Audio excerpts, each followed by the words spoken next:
Hi, I'm Andrea. And I'm Beth, and we are moms from SmartSocial.com, and we are so excited to be back with MomTalk. Andrea and I took a little break from MomTalk over the summer. Both of our kids were home. We are both working mamas, so we're very lucky that SmartSocial gives us some flexibility, but we really missed coming together on MomTalk. Our work continued all summer, that we had our SmartSocial newsletters and all of our resources we continue to update. So we really put our time into those efforts this summer, but now that our kids are away from the house a little bit and we have more time to ourselves, we are back with Mom Talk. So Andrea, I'm super excited to be back and chat with you today. Me too. I mean, I know I get to see you and chat for work stuff, through the week, but it's just so nice to be able to do this again in our we're in a new kitchen for those who can see us.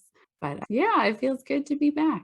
Yeah, absolutely. We did a lot this summer. Josh and I were talking the other day, just looking at June and July and how much actually got done. We made some really great changes to the format of a lot of our pages, especially the big topics that we feel like every parent of middle school, high school, even elementary kids want to know right now. So those are really great pages to look at. We'll talk about that in a little bit, but how was your summer overall? Kids being home? What happened? Yes, technically my kids are still home. So we still have a week left. So they'll start next week, midweek. It's been good. I'd say overall it was a good thing. But so I don't know if everyone knows this, but I was a stay-at-home mom for 12 years. And this was my first summer working with kids. And it was hard. It was really hard. I did it. We're almost done, but I feel like I let my kids down. I feel like I just guilt, it wasn't just this free summer of what should we do today? Full of activities. It was, oh, mama's got to work today. So I know people deal with that and struggle with it all the time. And we made it through and my kids are fine for it. They're no worse off. But, as a mom, I just feel guilty. Yeah, I hear you. I've worked for a while, but this was the most hours I've ever had over the summer. So in the past, I could always wake up early, stay up late, get it done. We'd have whatever flexibility we wanted during the day, but I paid a lot for summer camp, which was good for them. I think primarily because the point that the summer camps came up, they were very hooked on their video games and their tablets. So it was just a really great way to get them out of the house, get me some time. They were doing something that they were interested in other than those video games. So I wish summer camp would have lasted all summer just for that aspect of it was time that they were not on a screen. Yes, I understand. How do you handle the screen time when they're home? How do you guys approach screen time? Well, recently at the end of the summer, it was not the best way to handle it. I would yell at them and say, get off, and we would take away privileges. And I just felt like all summer we had been trying to set the boundaries and set the rules and the expectations. And every day, every week, it would slide a little bit more, a little bit more. And then before I knew it, they were spending 4 or 5 hours because I would work 4 or 5 hours. They would be on their screens. And we got to the point of there's no going back in the rules and taking away little by little. We've just tried to disconnect as much as we can now that they are back in school. It has been really nice that, the rule in our family has always been no screens, no TV before school. Mm-hmm. Sleep in, go brush your teeth. Let's read a book if we have some extra time or play a card game. Yeah. So now there are no video games until they get home. I let them play for 30 minutes to decompress after school. And my personal goal is to be done with work by the time they are home so that I can go and help them find something else to do and redirect their time, which is hard for me because I would just keep working. I love what we do. So I would just keep working, but I love my kids more. So I just have to make that break and help them reestablish those boundaries for themselves. And so how are you coming out of summer and screens? Oh man. So we did at the beginning of the summer, I basically made a list for all the kids, kind of a checklist, because I knew what it was going to be. I knew typically they'd wake up in the morning and immediately, can I play Switch? Can I turn the TV? Can I do anything with a screen? And so I set out a checklist at the beginning of the year or beginning of the summer for each kid, different things that they had to accomplish before they could touch a screen. And then they got 2 hours. They could use those 2 hours however they wanted. We've got a Nintendo Switch that they can play, or they could watch some TV or the iPad. They could do some iPad stuff. But I would say overall it's worked pretty well. Although the problem is, I have 3 kids, and the problem is I noticed that they would stack their time. So like one kid would start their time and then the other one would kind of inch in and like watch them. So then they're also in front of a screen, but it's not counting on their time. So Smart kids. I was like, what are you all doing? Like, this wasn't the way it was supposed to be. But overall, I think they stuck to it pretty well. Right now, since they're home, they're all off doing their screen time. But it helped, I think, motivate them, one, to get dressed in the morning. Otherwise, they try to stay in their pajamas all day. And two, it just gave them some goals. And I like goals. I like a good checklist. So I'd say it worked pretty well. There's still times where I was like, this is too much. It still felt too much. But because then in the evening, they'll be like, can we watch a show? Can we watch something together? They'll use it as, let's watch together. I'm like, oh, but you were already on it for so long today. Well, the one thing that we started noticing was we would use up our time at home and then go to a friend's house. And then myself and the other mom started catching on. They're playing screens at your house too. Yes. Okay. So the two families have gotten together. I should say the two sets of parents have gotten together on a mission to cut the screens. They're not back in school yet, but we're all cutting the screens. You can go play at the house, but you may only play outside. You can go to the house, but there's at least 45 minutes of playtime before you can touch a screen. So we are all on the same page, which I think has been really helpful for us of getting the other friend and the other family on board, that we're all doing this together. So it's not just I'm the terrible mom because I'm the one saying no when your friend comes over. Both moms are mean. It's good though. That is so good to be able to find some family friends that you can do that with, because it's hard. If you would like your school or community to pay for a partnership, which would pay for VIP access for your entire community, just share smartsocial.com with your school's principal, with your school board, with your superintendent, maybe a PTA. If you are part of that organization, just help bring all of the ready-made parent education resources to your community as a whole. So it's great when one parent is learning about all this, but I think as a community, it really helps when there's lots of people working together for the same general ideas and learning about the same things with the resources we have at SmartSocial. So school will start for you soon. You'll get there. I know it. Oh, I know. And I feel sad. I like having them home. Like I like seeing them all day.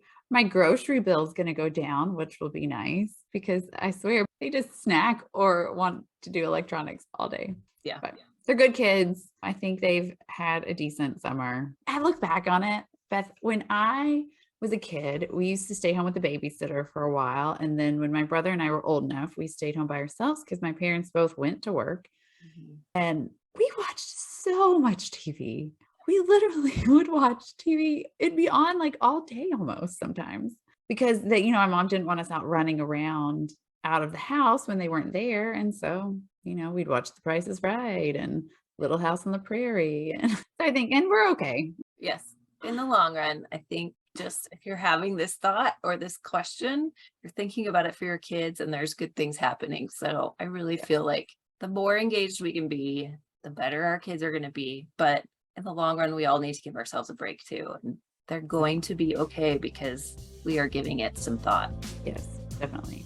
All right, let's take a little break and hear from Josh real quick, and then we'll be back to talk about one of those brand new resources specifically about video games that I think parents should check out very soon, especially if you're trying to break this addiction that has built up over the summer. And then we'll talk about a little bit of what is coming to SmartSocial soon. You're listening to the SmartSocial.com podcast. Each week, we help parents and educators keep students safe on social media so they can someday shine online. Make sure you join our newsletter to get the most up-to-date social media alerts at smartsocial.com/newsletter. Every Tuesday and Thursday, we send out the latest social media app resources that help parents and educators to navigate this challenging landscape with their students. Now let's get to the program. So one of the things that I talked about at the beginning was we have edited some of our pages, some of the most popular pages and the most popular topics to really give parents and students and teachers quick tips and really good information in just short bites. So we have really tried to focus down on getting our videos and getting a lot of our tips down into just a couple minutes of information. So if you are running short on time, a lot of our resources now will give you a 3-minute or less video right from the start that gives you the basics of everything you need. So I love that we are creating these videos. One that we have specifically done that for is called the pros and cons of video games for your family. Just like we were talking about, there are good things and there are bad things about video games. I think very often when you and I get to the point where we are right now of just stress and frustration of video games, it all feels bad, right? Nothing is good. But we know that there are pros of playing video games. There are opportunities there. So students want to explain that to us. And I think a lot of times our kids don't have the words or the knowledge of how to explain that to parents. So Josh likes to say we take a little bit of the student side on this of showing parents what the pros are. We're taking the parent side of it of showing kids what cons are.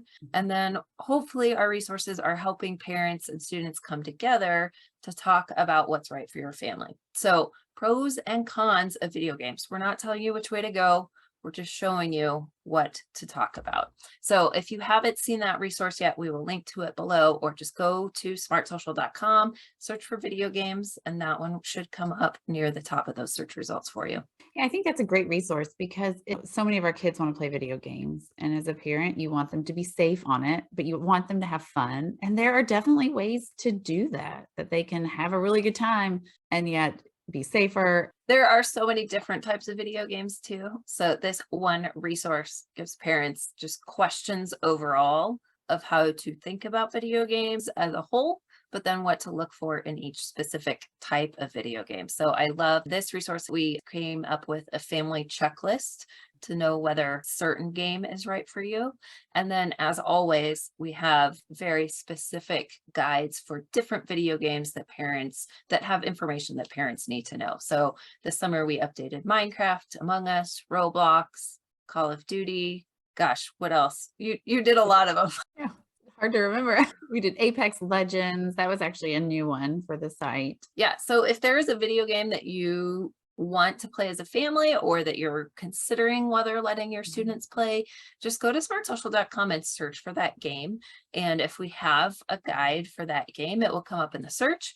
If we don't have a guide for that game, let us know that you're looking for information about it. We started the Apex Legends guide this summer because we talked to a lot of students, and that was one that a couple of them talked about playing, and we said, we know nothing about this game. So we went out and we figured it out, we tested it out, and now we have a great parent guide to help parents understand. So just let us know, smartsocial.com/contact, if there is a game or an app or a social media site that your kids want that we haven't yet covered. We'll give you some good information about it. Yeah. We love to give you what you want. That's for sure. Absolutely. So beyond video games, we know that kids are still on social media. So we've looked at a couple of things for this month about what kids are doing on social media. Do you want to share with us an app that you have been looking at recently? Yeah. Yes. Okay. So there's this app called Wink, and it is specifically designed to search for new friends. And then you basically take those friends that you find online and you move to Snapchat. And then you can start sending snaps and interacting on Snapchat. You get to connect with random strangers worldwide. There's no age verification required to join. And so any student or kid can say they're whatever age and they'll get in and get on this app and can immediately start talking to people. And as I set up the app and I was looking at it, like within minutes of joining, I was being approached by people in a way that I definitely don't want my kids to be approached. So I would look out for that one. We have labeled it a red zone app because we think it's a little dangerous for kids to be on. But it's interesting because a lot of people are using it as a dating app. And even though in their guidelines it says that this is for friendships only, I think a lot of people are going there to meet, make more romantic relationships. That's one of the ways that students are using social media these days. Yeah, I think so too. And one of the big questions that we've really been trying to answer in our guides is, why do students want to be on this app? Because this is so different from what we experienced growing up. I think a lot of parents just don't connect with that desire of why kids want to use some of these apps. And I think you hit the nail on the head there. If one student says it's a dating app and then start talking about what they're doing and who they're meeting and all these interesting people, it just makes everybody else want to do it. So it's a hard one. I think this is a good discussion for families, that if you see it's a teal box with a face that's winking, you can't miss it. It's a really cute icon. If you see that on your kids' devices, maybe it's worth having a conversation. Why do you want to be on this? Show me how you want to do it. And if they're asking for it, our number one recommendation recently has been to get on any app that your kids are asking to use and try it out for yourself. That's the best way to go in and see. And most likely you will be approached by the same type of people that Andrea was approached with when she did the research. So you will get that sense for yourself of whether it's good or not for your student and how to talk to your student about it. We hope that parents are helping students make the right decisions and learn how to make those right decisions. Yes, like right now, I was thinking about this. The world, like when we were growing up, we dated or were friends with the people that you saw on a regular basis. The kids you went to school with, your neighborhood friends, maybe a sports team or a church. Now these kids, they have people in general have literally the whole world to choose from. It's overwhelming, and as a parent, kind of scary, but also amazing because they can connect. There are connections to be made and benefits out there for it, but we just have to also keep those kids safe and protected as much as we can. Yeah, I hope that that is what parents are seeing from SmartSocial is we are trying to show you the pros and the cons of these different apps. And if it fits for your family in a red zone, it fits for your family, but the decision is yours. And we just want to help you make that informed decision. So the other thing that we know kids do on social media a lot are social media challenges. Again, we are really trying to focus on both the pros and the cons of social media challenges. In the past, we have only talked about dangerous social media challenges, but we know there's good ones out there too. So overall at SmartSocial, we want to help students learn how to shine online and make a good, positive presence for themselves using social media. And sometimes that comes with some really good social media challenges. So this month, we are really diving into what are social media challenges. Why do students want to be on them? What kind of things are they participating in? What makes them like it? Just all the things that as a mom that I don't really get it other than watching some funny videos in the evening to relax. I would never want to participate in any of those, but our kids do. So we're trying to help other moms and other parents understand why kids want to participate and how to have really good conversations with your kids so that they're participating in good challenges, not the ones that have either physical damage or long-lasting consequences when that is what their reputation online ends up being. And we're going to talk to some experts this month as well and hear their views on social media challenges and hear what they have to say about the different pros and cons. And maybe we can look at them in a different way, and we'll definitely get some tips on how to approach it as a family. And with kids going back to school, once everybody comes back in the building, yes, they all have their phones in their hands, but they are still talking to each other. Did you see that on TikTok, or did you see that challenge? So even if they have to lock up their phones when they are at school, they're still talking about this stuff. So we want to help guide their conversations into talking about the good ones. And if a bad one comes up, giving them the skills to think critically about it. And is that something I should be laughing at or participating in? And just helping them build those critical thinking skills. And the element of planning, like if you want to participate in it, okay, let's talk it through, figure out the dangers of it, but also let's come up with a plan. Like let's be organized about it. So I think it's a good opportunity for kids to use some of those skills and develop some organizational skills as well. And we really hope that our timing helps teachers and educators with this right now too, because a lot of dangerous social media challenges that we covered hit schools really hard last year. It's just heartbreaking to see the videos of people destroying bathrooms or the no budge walk when they would just push through a crowded high school hallway and push people down. Hopefully this is good timing to start your school year by setting the ground rules of let's talk about social media challenges. Let's get it out in the open. Let's participate in some good ones. Let's, identify the bad ones and talk about them as a group and figure out a way to not encourage our peers to participate. And damage our community. So the end of this month, we will have a very special email only for our VIP members that we will summarize the best tips from all of the interviews of our students, our experts, of parents talking about social media challenges. So if you are a VIP member, be on the lookout for that email. We will also link to the VIP only resource all about social media challenges as well, with all of those in-depth tips and information that we have. It's going to be an exciting school year for everyone. It is going to be an exciting school year. I think that is the vibe. We have been back in school for a week now, and I've been to a couple PTA meetings and meet the teacher and events, and everybody is just so excited for this new year. We are in school. We are all here. We are moving forward. We hope that there are no more big surprises, but you know what? The last 3 years have taught us that if there is a big surprise, we will deal with it and we will all continue moving on. So we hope to join you again in a couple of weeks. We have a new team member named Ashley, who is also a mom. She has 3 kiddos. She came to SmartSocial to work with us after being a VIP member. She told us that she loved MomTalk. So we are excited to hear feedback from other moms. So in a few weeks, you will hear from Ashley, and we would love to hear from you. So smartsocial.com/contact, or leave us a comment wherever you are watching or listening to this video or this podcast. We have lots of places on our website to leave comments. So if you are watching one of our resources, leave a comment, and Andrea, Josh, and I all review those all the time. So we would love to hear from you. Let us know that you're listening and what you would like to hear more of. All right, I think that's it for us. Have a great week, everybody. Okay, bye. Thank you for listening to the SmartSocial.com podcast with this week's topics from Beth and Andrea. If you enjoyed the Mom Talk discussion that we had today about all things social media from a mom's perspective, we invite you to join the SmartSocial.com VIP program. As a very informed parent VIP member, you will learn about the dangers and benefits of social media for your kids and get tips every week to keep your family safe online, and most importantly, to teach your students how to shine online.